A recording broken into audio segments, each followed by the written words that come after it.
योहानाचं शुभवर्तमान अध्याय 3 वचन 17 आणि 18 मी वाचतो, सर्वांनी कान देऊन ऐका. देवाने आपल्या पुत्राला जगाचा न्यायनिवाडा करण्यासाठी नव्हे, तर त्याच्याद्वारे जगाचे तारण व्हावे म्हणून पाठवले.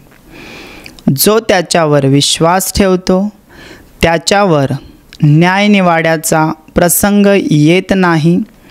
जो विश्वास ठेवत नाही त्याचा न्यायनिवाडा होऊन चुकला आहे, कारण त्याने देवाच्या एकुलत्या एक पुत्राच्या नावावर विश्वास ठेवला नाही.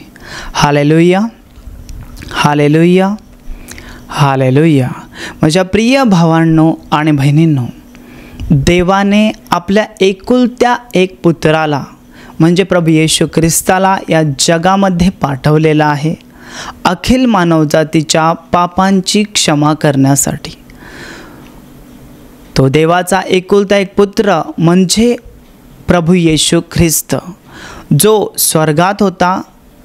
स्वर्ग सोडून, स्वर्गातला सगळा आदर सन्मान गौरव सोडून तो राजांचा राजा, प्रभूंचा प्रभू, देवांचा देव असता तो इतका नम्र आणि लीन झाला होता की त्याने मानवाचं रूप धारण केलं. परमेश्वरापासून आलेला परमेश्वर म्हणजे येशू ख्रिस्त, प्रकाशापासून आलेला प्रकाश म्हणजे येशू ख्रिस्त, हाच देवाचा एकुलता एक पुत्र आहे. Hallelujah, hallelujah. माझ्या प्रिय भावांनो आणि बहिणींनो, प्रत्येक माणूस पापी आहे आणि देवाचा स्वर्ग जो आहे तो पवित्र आहे, कारण की मुळात देवच पवित्र आहे. पण परंतु माणूस पापी आहे, महापापी आहे, अति महापापी आहे. आणि हा माणूस देवाच्या पवित्र स्वर्गामध्ये पोहोचू शकत नाही, कारण की तो पापाने माखलेला आहे, घाणेरडा झालेला आहे, त्याचं अंतःकरण अशुद्ध झालेलं आहे. म्हणून तो देवाच्या पवित्र स्वर्गामध्ये जाऊ शकत नाही. Hallelujah, hallelujah. म्हणून सगळ्यात प्रथम माणसाला त्याच्या पापांची क्षमा व्हायला पाहिजे. Hallelujah, hallelujah. माझ्या प्रिय भावांनो आणि बहिणींनो, देवाने माणसाला निर्माण केलेलं आहे. ज्यावेळेस देवाने माणसाला निर्माण केलं त्यावेळेस माणूस पापी नव्हता. प्रारंभी देवाने या सुंदर अशा सृष्टीची निर्मिती केली. हे सुंदर असं आकाश, सूर्य, चंद्र, तारे, पृथ्वी, पृथ्वीवरती कोरडी जमीन, समुद्र, जमिनीवरती झाडे, झुडपे, पशु, पक्षी, प्राणी, डोंगर, टेकड्या, नदी, नाले, समुद्रामध्ये विविध प्रकारचे मासे, जीवजंतू, जलचर प्राणी, सगळी काही सृष्टी देवाने शब्दाच्या द्वारे निर्माण केली. आणि त्यानंतर देवाने त्याच्या प्रतिरूप असं, देवासदृश असं माणसाची निर्मिती केली. देवाने पृथ्वीवरील मातीचा पुतळा बनवला आणि त्याच्या नाकपुड्यामध्ये जीवनाचा श्वास फुंकला आणि देवाने माणसाची निर्मिती केली. देवाने आपल्या हातांनी माणसाला घडवलेलं आहे. Hallelujah, hallelujah. देवाने पहिला माणूस जो आदम याला एका बागेमध्ये ठेवलं होतं. त्या बागेचं नाव एदेन बाग. आणि त्याच बागेमधली झाडांची फळं खाणं, त्या जागेचं मशागत करणं, त्या जागेचं रक्षण करणं हे त्याचं काम होतं. आणि ज्या वेळेस आदम त्या एदेन बागेमध्ये फिरायचा त्यावेळेस त्याला प्राण्यांची, पक्ष्यांची जोडी दिसायची. आणि त्यावेळेस त्याला पण असं वाटत होतं की मी एकटा आहे, त्यामुळे तो निराश झाला होता. त्यावेळेस देवाने पाहिलं की माणसाने, आदमने एकटं राहणं योग्य नाही. त्यावेळेस देवाने आदमाला गाढ निद्रेमध्ये झोपवलं आणि त्यानंतर त्याची एक फासळी काढली आणि त्या फासळीपासून एक स्त्रीला निर्माण केलं. Hallelujah, hallelujah. अशा प्रकारे आणि त्या स्त्रीला हव्वा हे नाव देण्यात आलं. अशा प्रकारे माणसाला देवाने निर्माण केलेलं आहे. Hallelujah, hallelujah. पण माझ्या प्रिय भावांनो आणि बहिणींनो, देवाने माणसाला एक आज्ञा दिली होती की देवाने सांगितलं होतं की या एदेन बागेतल्या सगळ्या झाडांची फळं खा, परंतु जे मधोमध एक झाड आहे ते बरं आणि वाईटाचं ज्ञान देणारं झाड आहे, त्याचं फळ खाऊ नका. जर त्याचं फळ खाल तर तुम्ही खास मराल. Hallelujah, hallelujah. अशी आज्ञा दिली होती अशासाठी की हा जो माणूस मी बनवलेला आहे तो माझ्या इच्छेप्रमाणे वागतोय की नाही, माझी जी आज्ञा आहे, माझं म्हणणं आहे ते ऐकतोय की नाही, हे पाहण्यासाठी देवाने त्याला ही आज्ञा दिली होती. परंतु नेमकं तेच घडलं. सैतानाने हवेला फसवलं आणि त्यानंतर या जगामध्ये पापाचा शिरकाव झाला. पाप म्हणजे काय? देवाची इच्छा बाजूला करून स्वतःची इच्छा पूर्ण करणे.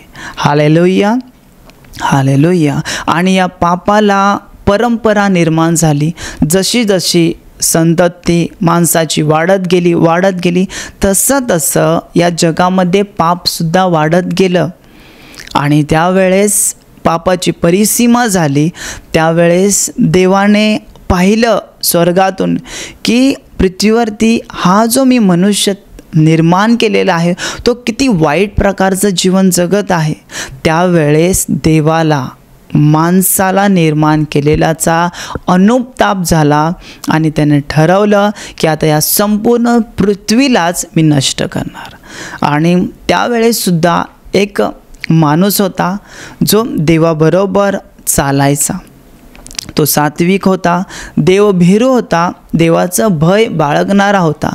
त्याचं नाव नोहाला देवाने सांगितलं की असं एक तारू बांध, कारण की मी या संपूर्ण जगाचा जलप्रलयाद्वारे नाश करणार आहे.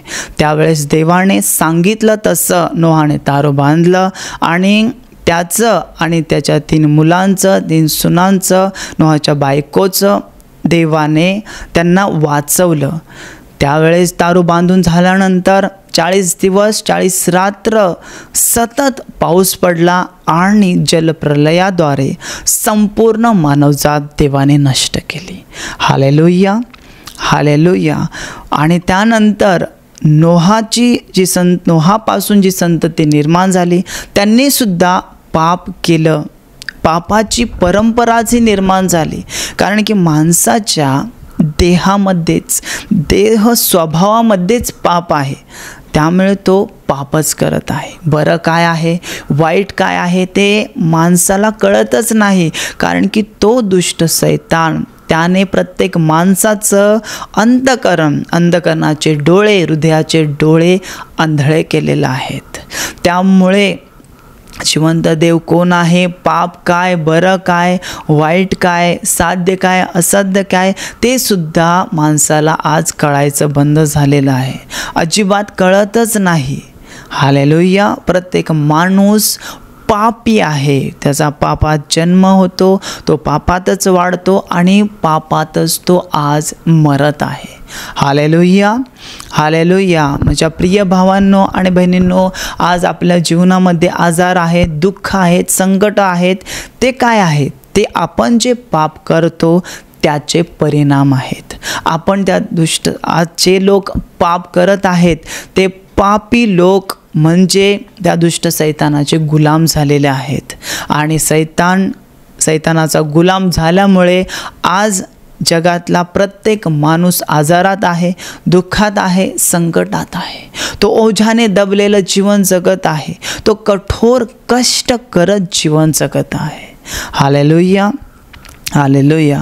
माझ्या प्रिय भावांनो आणि बहिणींनो, परंतु ज्या वेळेस दुसऱ्या वेळेस या पापाची परिसीमा झाली, त्यावेळेस देवाने ठरवलं की हा जो मी मनुष्य बनवलेला आहे त्याला मला वाचवलं पाहिजे.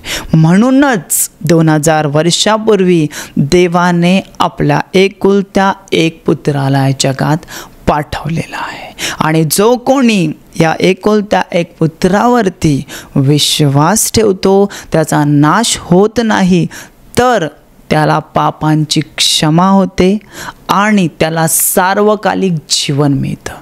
त्याचा प्रवेश स्वर्गाच्या राज्यात होतो. Hallelujah, hallelujah.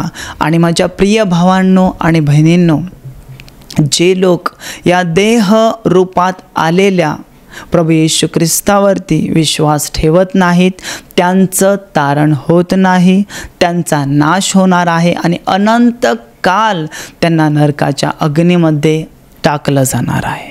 Hallelujah, hallelujah. माझ्या प्रिय भावांनो आणि बहिणींनो, प्रभू येशू ख्रिस्त 2000 वर्षापूर्वी या जगात आला होता.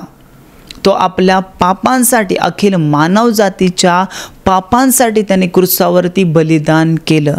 स्वतःचं रक्त वाहिलं, त्याला मारण्यात आलं, लाथाडण्यात आलं. त्याने स्वतःचं रक्त, स्वतःचे रक्ताची किंमत मोजली अखिल मानवजातींच्या पापांसाठी. आणि ही किंमत, ही खंडणी, हे मोल त्या दुष्ट सैतानाला दिलं आणि त्याच्याकडून अखिल मानवजातीला विकत घेतलेला आहे. परंतु जो कोणी या येशू ख्रिस्तावरती विश्वास ठेवतो त्यालाच पापांची क्षमा मिळते आणि मेल्यानंतर त्याचा थेट स्वर्गाच्या राज्यात प्रवेश होतो. Hallelujah, hallelujah. माझ्या प्रिय भावांनो आणि बहिणींनो, प्रभू येशू ख्रिस्त मेल्यातून तिसऱ्या दिवशी उठला, हे सत्य आहे. काही लोकांना हे सत्यच माहीत नाही की प्रभू येशू ख्रिस्त 3 खेळांवरती मेला, एवढंच माहीत आहे. परंतु तोच प्रभू येशू ख्रिस्त 3 दिवसानंतर तिसऱ्या दिवशी गौरवाने उठलेला आहे. त्याने मरणावर, सैतानावर, पापावर विजय मिळवलेला आहे आणि आज देखील तो जिवंत आहे. आणि हाच येशू ख्रिस्त एक दिवस मेघारूढ होऊन आपल्या दिव्यदूतांसहित या जगात येणार आहे. पण तो कशासाठी येणार आहे? तो अखिल मानवजातीच्या न्याय निवाड्यासाठी येणार आहे. आता आपण वचन वाचलं की देवाने आपल्या पुत्राला जगाचा न्याय निवाडा करण्यासाठी नव्हे, तर त्याच्याद्वारे जगाचे तारण व्हावे म्हणून पाठवलेलं आहे. पहिली जी वेळ आहे, प्रभू येशू ख्रिस्त 2000 वर्षापूर्वी आला, त्यावेळेस प्रभू येशू ख्रिस्त कशासाठी आलेला आहे? तर तो जगाचे तारण व्हावे म्हणून यासाठी पाठवलेला आहे. परंतु दुसऱ्या वेळेस येशू ख्रिस्त येणार आहे, तो कशासाठी येणार आहे? तर अखिल मानवजातीचा न्याय निवाडा करण्यासाठी येणार आहे. तेव्हापासूनची वेळ, ती न्याय निवाड्यापर्यंतची जी वेळ आहे, ती वेळ म्हणजे कृपेची वेळ आहे, पापांच्या क्षमेची वेळ आहे, पाचारणाची वेळ आहे. माझ्या प्रिय भावांनो आणि बहिणींनो, पुढे वचन सांगतं की जो त्याच्यावरती विश्वास ठेवतो त्याच्यावरती न्याय निवाड्याचा प्रसंग येत नाही. Hallelujah, hallelujah. म्हणजे काय? म्हणजे प्रभू येशू ख्रिस्तावरती विश्वास ठेवल्यानंतर न्याय निवाडा करण्याच्या अगोदर गुप्त आगमन होणार आहे. जी येशूची पवित्र मंडळी आहे तिला प्रभू येशू ख्रिस्त घेऊन जाणार आहे. त्याला रॅप्चर म्हणलेलं आहे, गुप्त आगमन म्हटलेलं आहे. माझ्या प्रिय भावांनो आणि बहिणींनो, हा जो काळ आहे तो काळ आहे, तो आत्तापर्यंत जो काळ आहे तो पाचारणाचा काळ आहे. आणि या पाचारणाच्या काळामध्ये आपल्याला प्रभू येशू ख्रिस्तावरती विश्वास ठेवणं खूप गरजेचं आहे. आणि पुढे वचन असं सांगत आहे की जो विश्वास ठेवत नाही त्याचा न्याय निवाडा होऊन चुकला आहे, कारण त्याने देवाच्या एकुलत्या एक पुत्राच्या नावावर विश्वास ठेवला नाही. Hallelujah, hallelujah. माझ्या प्रिय भावांनो आणि बहिणींनो, जो कोणी येशू ख्रिस्तावरती विश्वास ठेवणार नाही त्याचा न्यायनिवाडा होणार आहे. म्हणजे काय तर त्याला अनंतकालच्या अग्नीमध्ये टाकलं जाणार आहे. आणि त्या अनंतकालच्या अग्नीमध्ये काय आहे? दातांचं पिसणं आहे, रडणं आहे, शोक करणं आहे. माझ्या प्रिय भावांनो आणि बहिणींनो, आजच ही वेळ आहे. येशू ख्रिस्ताला आपला प्रभू आणि तारणारा म्हणून स्वीकार करा. त्याच्या जवळ या, म्हणजे तो तुमच्या जवळ येईल. आपले आजार, आपले दुःख, आपली संकट त्याच्या हातात द्या. त्याला तुमची काळजी आहे, कारण की तोच अखिल मानवजातीचं, संपूर्ण जगाचं तारण करण्यासाठी आलेला आहे. Hallelujah, hallelujah. माझ्या प्रिय भावांनो आणि बहिणींनो, तुम्ही अजून जर प्रभू येशू ख्रिस्तावरती विश्वास ठेवला नसेल तर आत्ताच 100% विश्वास ठेवा. प्रभू येशूला आपल्या जीवनाचा प्रभू आणि तारणारा म्हणून स्वीकारा. त्याच्यावर तुम्ही विश्वास ठेवाल तर तुम्हाला पापांची क्षमा मिळेल आणि तुमचा थेट स्वर्गाच्या राज्यात प्रवेश होईल. माझ्या प्रिय भावांनो आणि बहिणींनो, हे जे वचन आहे ते गंभीरपणे घ्या. अजूनही तुम्ही पापात जीवन जगत आहात, दुःखात आहात, संकटात आहात, क्लेशांमध्ये जीवन जगत आहात. तुम्ही सर्व ठिकाणी जाऊन आलात, पण एकदा प्रभू येशू ख्रिस्ताकडे या. जर तुम्ही प्रभू येशू ख्रिस्ताकडे आला, त्याच्यावरती विश्वास ठेवला, तर तो तुम्हाला लज्जित आणि फजित होऊ देणार नाही. एक पृथ्वीवरचा जसा बाप आपल्या मुलाबाळांची काळजी घेतो, तसाच तो सुद्धा आपला स्वर्गीय पिता आहे. तो आपली काळजी घेईल, आपल्या पापांची क्षमा करेल, आपलं तारण करेल आणि आपल्यावर न्यायनिवाड्याचा प्रसंग येणार नाही. थेट आपला स्वर्गाच्या राज्यात प्रवेश होईल. Hallelujah, hallelujah. म्हणून माझ्या प्रिय भावांनो आणि बहिणींनो, आजच त्याच्यावरती विश्वास ठेवा. आजच त्याला आपला प्रभू आणि तारणारा म्हणून स्वीकार करा. Hallelujah, hallelujah, hallelujah. तुमचं नाव सांगा. शीतल पंकज जाधव. तुमची साक्ष सांगा. माझी साक्षी आहे की मी पोहे वगैरे खाल्ले तर खूप ॲसिडिटी व्हायची. आता 3 दिवसापासून मी इथं नाश्ता वगैरे करत आहे, खूप काहीच ॲसिडिटी नाही झालं. आणि माझा हे मुलगा खूपच चिडचिड करायचा. इथं आल्यापासून म्हणजे एकदम शांत झालं म्हणे. तुम्हाला किती वर्षापासून त्रास होता ॲसिडिटीचा? 5 वर्षापासूनच. 4-5 वर्षे. 10वी-12वी झाल्यानंतर मी जर काही ऑइलचे पदार्थ पोहे वगैरे खाल्ले तर गोळी घ्यायची. मग आता चांगलं झालं. 4-5 वर्षे तुम्हाला ॲसिडिटीचा त्रास होता आणि तुम्ही म्हणता काही खाल्लं, थोडंसं जरी खाल्लं तरी तुमच्या छातीत जळजळ व्हायची. जळवायचं, असं वाटायचं की आताच मी उलटी करावं, असं काही घ्यावं गोळी वगैरे, असं व्हायचं. माझा जीव म्हणजे डोकं बधीर व्हायचं, झोप यायची नाही, असं व्हायचं. आणि कुठे यात्रा केली तुम्ही, कुठे येणं जाणं केलं तरी पण प्रवास जर केला तर असं वाटायचं माझ्यासोबत मी गोळी पहिले घ्यावं, मग कुठं जायचं असलं तर प्रवास करावं मग पुढचं. असं म्हणजे कुठे जायचं असेल तुम्हाला गोळ्या जवळ ठेवाव्या लागायच्या. आणि मग आता 3 दिवसामध्ये काय झालं? 3 दिवसापासून खूप म्हणजे मनाला बी शांती झाली ना. ॲसिडिटीचा प्रॉब्लेम बिलकुल चांगलं झालं. आता तुम्ही इकडे 3 दिवस आहात, इथे जे काही तुम्हाला जेवण दिलं गेलं ते तुम्ही खाल्लं. शिवाय इकडे पोहे पण नाश्त्यामध्ये असतात, तर ते खाल्ल्यानंतर तुम्हाला काहीच त्रास झाला नाही? नाही, बिलकुल त्रास नाही झाला. ॲसिडिटी जरा पण झाली नाही? जसं तुम्हाला छाती जळजळ व्हायची तसं पण नाही? नाही, बिलकुल जळजळ नाही, काहीच नाही. माझ्या येशू प्रभूनं मला बरं केलं. धन्यवाद, कोटी कोटी धन्यवाद. 3 ते 4 वर्षाच्या त्रासातून, ॲसिडिटीच्या त्रासातून तुम्हाला प्रभूने बरं केलं प्रभूनं. आणि शिवाय तुमच्या हृदयात प्रभूने शांती पाठवलेली आहे. बिलकुल शांती. धन्यवाद प्रभू येशू. सर्वांनी टाळ्या वाजवून प्रभू येशूला धन्यवाद द्या.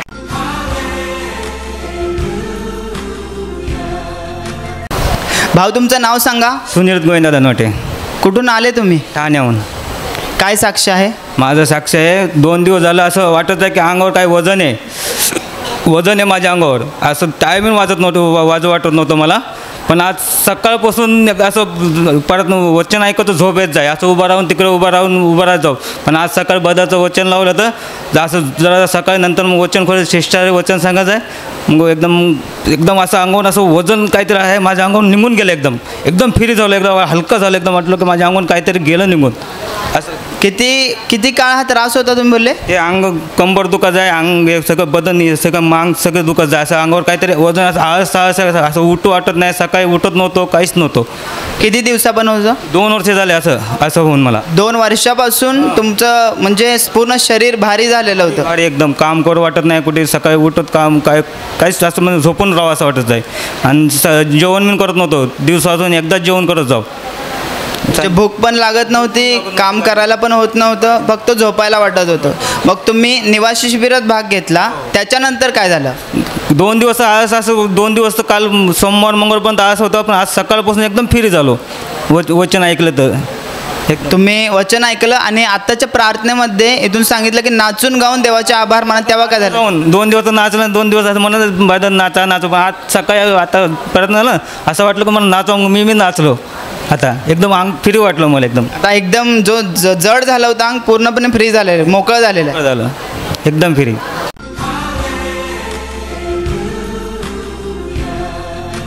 ताई तुमचं नाव सांगा. संगीता. कुठून आले तुम्ही? मी काळीहून.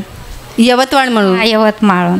आणि काय समस्या होती तुम्हाला? मला आल्यापासून उलट्याच होऊ लागली खूपच. म्हणजे जेव्हा तुम्ही रविवारी आले ना, आणि तेव्हापासून उलट्या सुरू होत्या? खाल्लेलं काहीच पचत नसे, काही नाही. आता खाल्लेलं काही असं पचन व्हायलं. आता पचतंय जे काही तुम्ही खातात, अगोदर खाल्ल्यानंतर लगेच उलट्या व्हायचं. आणि कंबराचं पण खूपच त्रास होतं, मग आल्यापासून असं सुजन वाटू लागलं. आता हलकपणा वाटायला. कमरेत दुखत होता? कंबर, पाय सुजलेला सारखं, आणि तुम्हाला दुखत होतं? असं दुखत होतं, असं चालताना पण धबडक चालू मी लईच. म्हणजे इतका त्रास होत होता. आणि आता बरं वाटतं तुम्हाला? आता कमरेत किंवा पायाचं काहीच दुखत नाही, सूज पण नाही आले? प्रभूने तुम्हाला बरं केलं? खूप बरं केलं.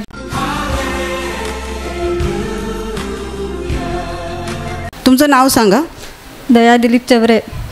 तुमची साक्ष काय आहे? म्हणजे सोमवारच्या दिवशी माझे डोकं फार चावायचं आहे, असं चावायचं का मला बहिणीला एखाद उठू आणि डोक्यावर पाय द्यायला सांगू, एवढं माझे डोकं दुखत होतं. आणि मला फार, मी प्रार्थना करत होती तरी पण मला बरंच नाही वाटलं. आणि काल पवित्र आत्म्याची प्रार्थना केली तेव्हा मला बरं वाटलं. म्हणजे अचानक तुमचं रात्री, सोमवारच्या रात्री डोकं दुखायला लागलं, इतकं की तुम्हाला वाटलं कोणाला तरी डोक्यावर उभं करावं, एवढं डोकं दुखत होतं? एवढं दुःख अचानक दुखून आलं. अजून काय त्रास होत होता? आणि मला ताप पण म्हणजे आला, आणि फार ताप आला. आणि मला असं वाटतं का 2-3 चादरी पण मी मागं आणि पांघरं असं वाटलं. पण मी देवाला प्रार्थना करत राहिली का देवा माझं चुकलं असेल तर मला क्षमा कर. आणि त्यात मला बरं वाटलं. तुम्ही पश्चाताप केला, त्यावर तुम्हाला थोडं बरं वाटलं. आणि त्यानंतर मग दुसऱ्या दिवशी मंगळवारी पवित्र आत्म्याच्या प्रार्थनेत काय झालं? तो हा मला मग एकदम पर्स झाला. बहिणीने एक म्हणजे डोक्यावर हात ठेवला, तो हा मला बरं वाटलं. त्या क्षणापासून आता तुमचा ताप आणि ते डोकेदुखी पूर्ण निघून गेले? पूर्ण बरं वाटलं. आता काहीच त्रास होत नाही? काय नाही त्रास, आता बरं वाटलं.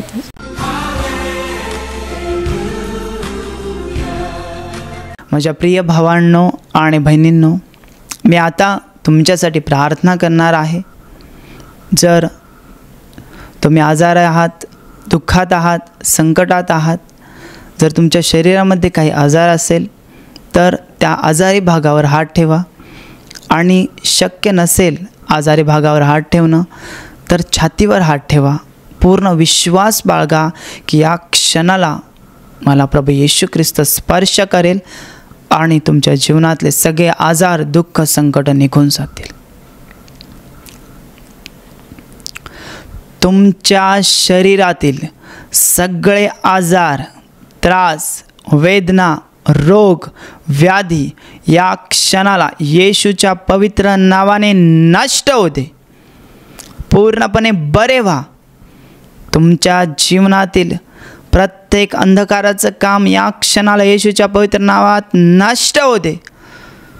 तुमच्या जीवनातील प्रत्येक समस्या, प्रत्येक संकट, प्रत्येक दुःख येशूच्या पवित्र नावात निघून जाऊ दे.